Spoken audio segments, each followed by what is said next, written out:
Okay, this segment is going to be backyard cutting, and kind of a tribute to all the hunters that cut their own meat up out in the backyard or on the kitchen table or wherever their lovely wife or girlfriend will allow them. So basically what we're going to do is I'm going to teach you how to cut up a whole deer with just two tools, a knife and a steel. You don't need a bandsaw, you don't need a chainsaw, you don't need a hatchet. We're going to do it a whole deer with just this right here. So first you want to roll up your sleeves and kind of get into this.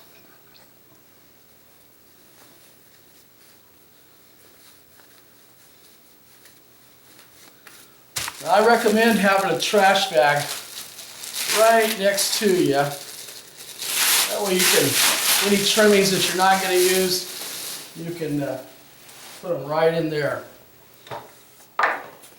Okay, we run these game bags on here. As you saw that deer hanging up in the hills, we had it hanging for a couple days. This deer bag keeps all the flies, the dirt, the meat bees out of it, and actually it helps keep the critters off of it too.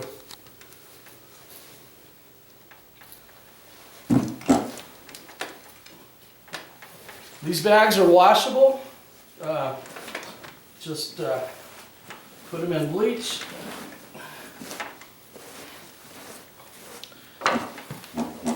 Take your game bag all the way off. And if you let it hang for a couple days, you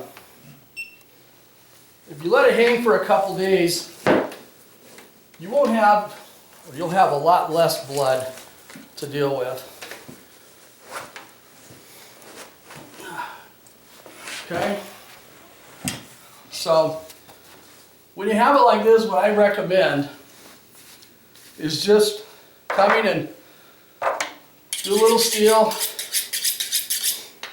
What I recommend is just taking off any too appetizing, whether it's a gunshot wound or whatever. I definitely recommend sharp knives. Inside.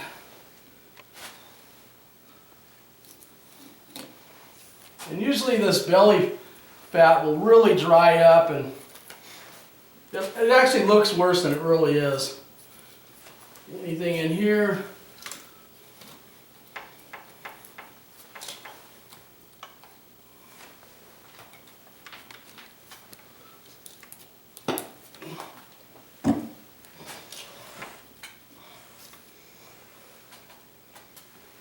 I need a wet towel. Can you give me a towel? Cloth? Yeah. Try to have a wet towel. One thing you want to do is try to never touch your handle of your knife with either the blood or the skin or whatever, because then the knife becomes real slippery. So try to always keep, this is your hand to pull the meat. This basically keeps dry.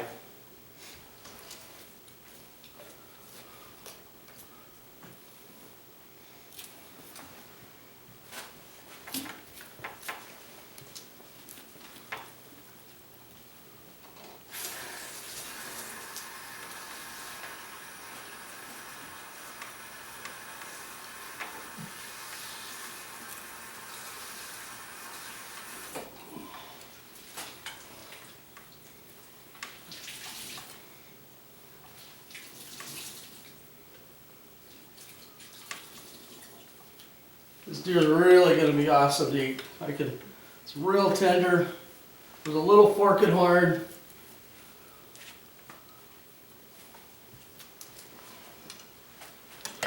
Okay. Like I say, just try to keep this hand as your using hand and this as a dry hand. What we're going to first do is we're going to de-joint everything off of the carcass. And then what we'll do is we'll come back in and I'll cut it all up into pieces and show you how to do that. So the first thing we're going to do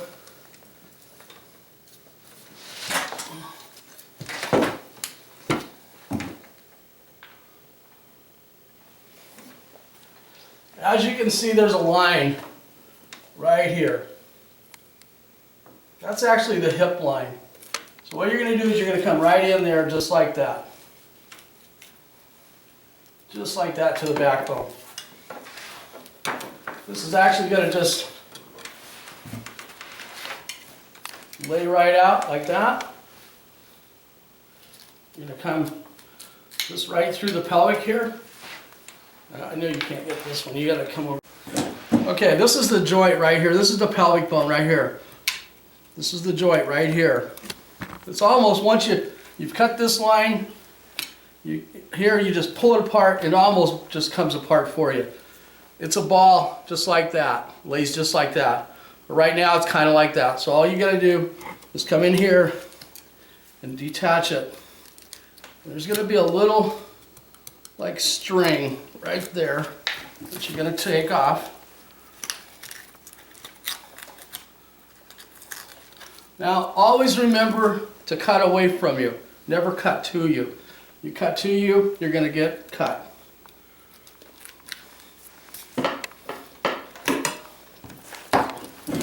You hold the knife this way and come straight through, right like that. Now what you want to do is not come this way. You want to go right along the bone, so you get every little piece of meat. And when you get done cutting this up, you've almost got all the meat off the bone. So you don't have to really go back and clean up too much.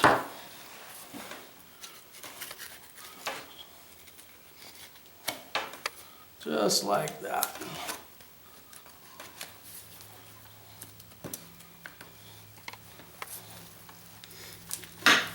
In the cattle, we would call this an H-bone. It's actually just the pelvic. Just like so. Okay? So that will say right over there, just like that. Now what we'll do is we'll come in here the same way with this side. As you're going to see the white line right here. There's a white line here, but there's one right here. You're going to come in just like that.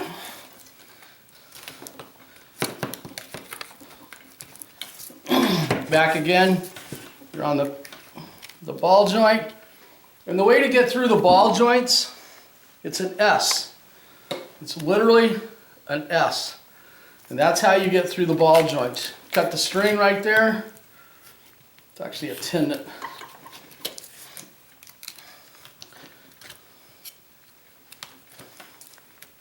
Come through.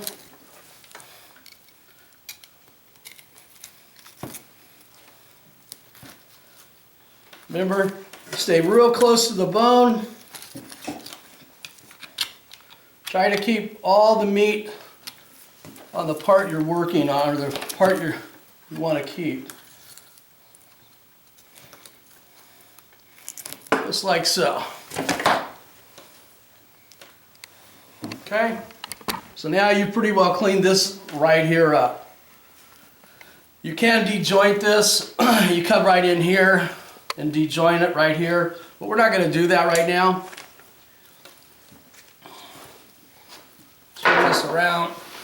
And the reason why I'm sitting down is because I'm trying to show that anybody can do this. Even if you were in a wheelchair, you could do your own deer, you could cut up your own game. I have a good friend of mine that is in a wheelchair, and he cuts his own game up. This is just a steel. What it does, it doesn't really sharpen the knife, it just brings an edge back to an edge. You come down, you do it evenly, one side, the other side, one side, the other side. Okay? Now we're going to do the front shoulder. Instead of cutting the back straps off, I like to take the front shoulders off first. And basically you just stand it up like this. Come, and you can follow the seam. You're going to see a seam. You can see it splitting apart. See, it's just right there. See how it just comes right off for you. it tells you how it's all put together. Just like that. Just like that. See how easy? It's real easy. Come in here, just like that. This is actually a plate right here. I'll show you how to bone out the plate. Now you're right here. All muscles, all meat is just muscles, and they're in layers. Okay, just like we took this one off of here, you still see the film right here. I could take this off, and you can see film in here. This film separates the muscles. We'll lay that there. And you can trim up as you go, or wait till after you get it all cut. I basically just, it's right here, I just take that off like that. I try to always keep this hand as clean as I can, so it's you don't slip. This is the hand that's going to get cut if it slips. Take some of the neck off. We'll do is we'll flip this over.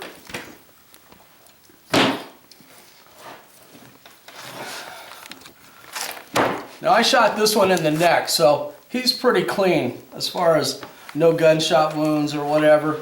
But a lot of times you'll shoot him right here. That's the normal spot you try for. And when you hit him right there, you got to clean up all that, you know, that bullet fragment that's there or whatever, broken bones. So there again, we're going to come just like so.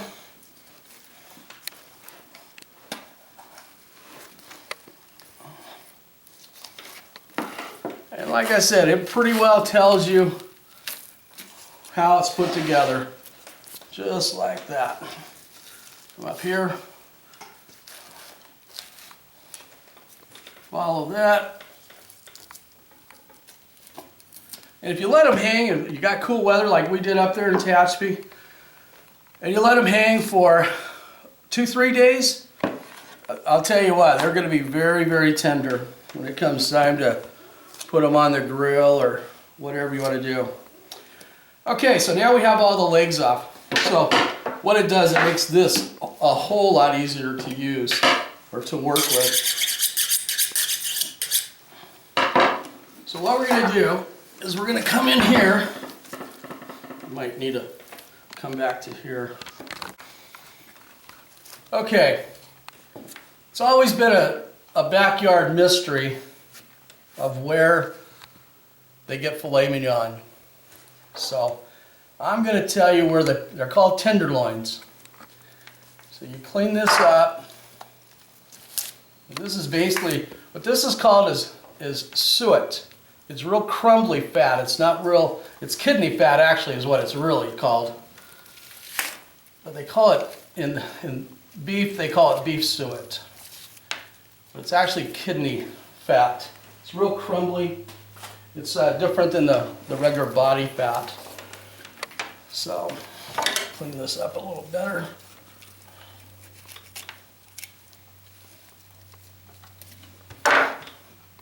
Okay. Now, the tenderloins are these right here. These two pieces right there. That is the tenderloins. That is your filet mignon of any animal. And the reason why they're so tender is because this part right here of the whole animal moves the least.